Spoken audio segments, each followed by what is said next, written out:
Olá pessoal, então vamos à aula dessa semana sobre conto, né? A gente viu sobre o texto narrativo e agora a gente vai ver sobre conto, que é um tipo muito comum de texto narrativo. Então nós vemos sobre a tipologia textual narrativa, qual é a finalidade desse tipo de texto, né? Contar uma história através de uma sequência de ações, então eu vou contar alguma coisa. O conto, então. O conto é um gênero caracterizado por ser uma narrativa literária curta. Essa é uma coisa muito importante do conto. Você não vai comprar um livro de conto, você vai comprar um livro de vários contos. Então, como é curtinho, se eu compro um livro, eu tenho vários contos dentro daquele livro. Então, tendo começo, meio e fim, narrados de maneira breve. Porém, é o suficiente para contar a história completa.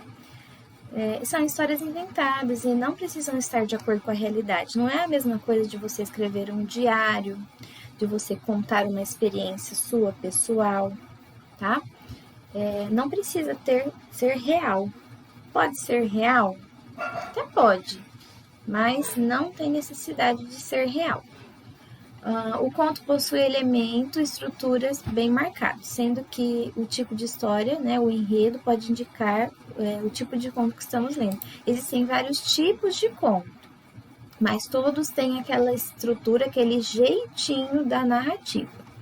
Os elementos são os mesmos elementos da narrativa, né? Personagens, que é bastante comum que tenha poucas personagens, porque é um texto curto.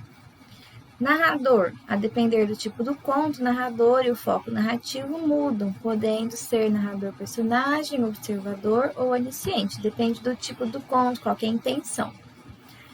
Tempo, é mais comum que as histórias dos contos aconteçam em pouco tempo.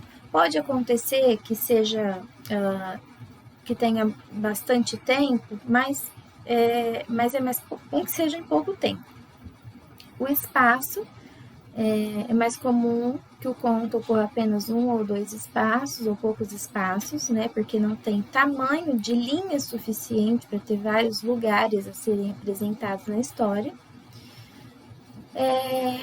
E o enredo, né? A sequência de ações da narrativa, como vocês já lembram, e o conflito, que os contos só têm um conflito, né? Pode haver dois conflitos? Mais difícil, mas geralmente tem um conflito e resolve o conflito, tá? A estrutura, introdução, que faz a descrição dos personagens, do espaço, do tempo, os primeiros acontecimentos. O desenvolvimento, geralmente é o surgimento do conflito, o foco nas ações que modificam o estado inicial da narrativa. O clímax, que é o momento de maior tensão, que vocês lembram também, maior tensão, maior expectativa, aquela parte que prende a gente na leitura. Quando o problema está no auge e as ações tomadas definirão o rumo da história. E a conclusão, ou desfecho, ou a solução do conflito, né? Provavelmente ela vai ser diferente do começo. Ele pode ser solucionado ou não, depende do tipo de conto. Tá? Tem contos que não tem fim, que o final é aberto para a gente imaginar, por exemplo. Coloquei aqui 3 tipinhos de conto: conto de fadas, conto de terror, conto popular. São chamados também de subgêneros, né? Então a gente tem o tipo narrativo, o gênero é conto, e aí depois tem os tipos de conto, são os subgêneros. Contos de fadas são narrativas curtas que possuem um elemento maravilhoso em sua composição, né? Alguma coisa mágica, alguma coisa sobrenatural. As personagens de lugares e tempos são determinados historicamente, o que fica claro pelo início do genérico do Era Uma Vez. Não tem uma época definida, um lugar, ou um tempo, porque sempre não Era Uma Vez. A gente até entende que seja uma coisa muito antiga, por exemplo, Bela Adormecida, Branca de Neve, são os contos mais antigos. Na época de Reis e Rainhas, a gente já sabe que é alguma coisa antiga, mas não fala o ano, a época certa. Nesse tipo de conto, o leitor espera um final feliz e uma moral da história que costuma acontecer. O conto de terror, as histórias incluem elementos sobrenaturais e um clima de medo. A gente fica com aquela sensação de medo, fala de coisas de escuro, de coisas que acontecem à noite, né? Aquele clima de suspense. Trata-se de contos com personagens como vampiros, lobisomens, mortos-vivos, né? Histórias assim. E aqui já existe uma diferença na percepção dos personagens diante dos fatos sobrenaturais. E até o leitor fica assustado com a história, né?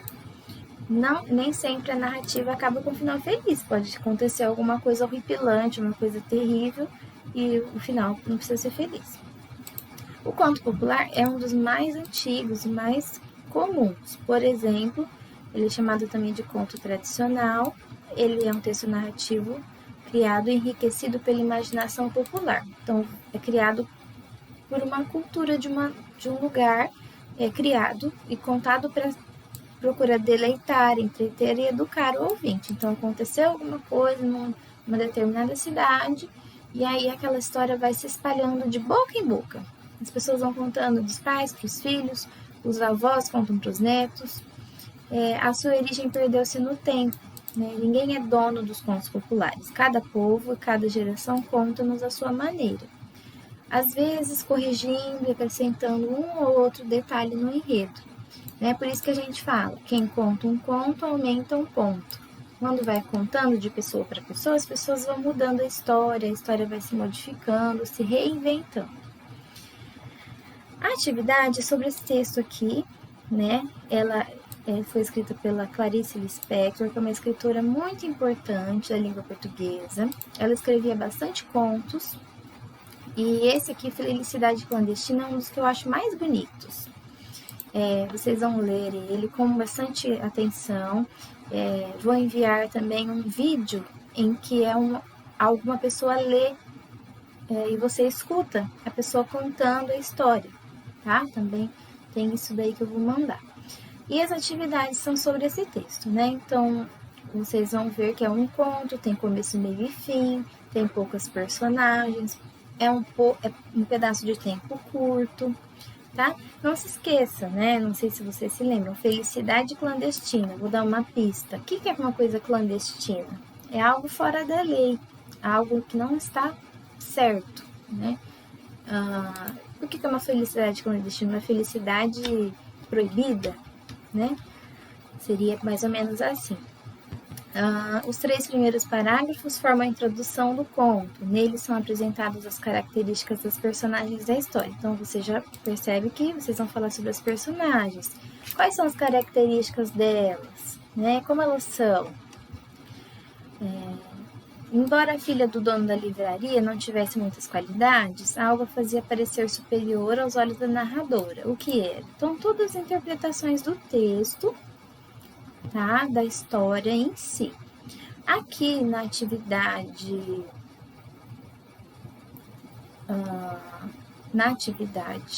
8, vocês vão falar sobre alguns elementos do conto. Tipo de narrador e foco narrativo, onde aconteceram os fatos narrados, protagonista, antagonista, tempo verbal predominante, que tempo de verbo que usou no texto. O que gerou o conflito? Quando ocorre o clímax da narrativa? Qual é aquela parte de maior tensão da narrativa? Porque a narradora fingia que não sabia, né? E aí vocês vão fazer essas outras questões aqui.